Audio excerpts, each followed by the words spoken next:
Have you ever heard of a limerick? A form of verse that, like a mischievous imp, popped into existence in the early years of the 18th century in England. This form of verse, with its 5 lines and quirky rhyme scheme, has been tickling our fancy for centuries, and it's time we delve into its peculiar world. First, let's examine the skeleton of a limerick. Picture a limerick as a 5-story building. Each floor is a line, and the building is constructed with a strict architectural plan. The first, second, and 5th floors, or lines, are longer and share the same pattern, rhyming with each other. They follow the A-rhyme scheme. The 3rd and 4th floors are shorter, like a compact loft space, and share a different rhyme, forming the B-rhyme scheme. So the blueprint of our limerick building looks like this: A-abba. But what about the rhythm of a limerick?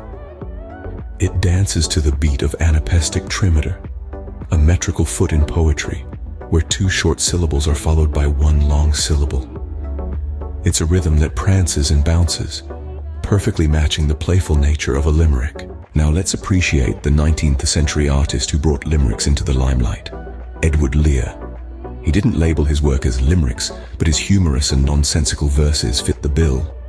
Through Lear, limericks found their way into the hearts and minds of literature enthusiasts. But the limerick is not just about fun and games. It is a form of verse that dares to defy, to cross boundaries. It is, in essence, a literary rebel.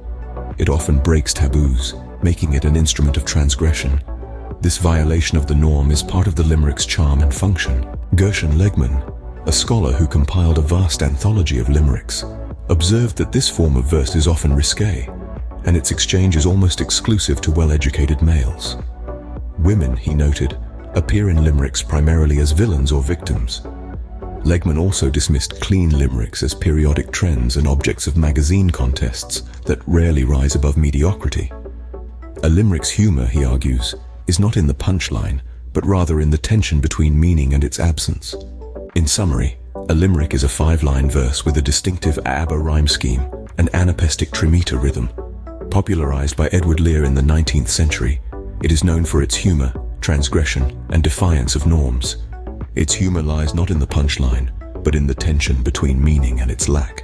So next time you encounter a limerick, remember the artistry and rebellion contained within its 5 lines.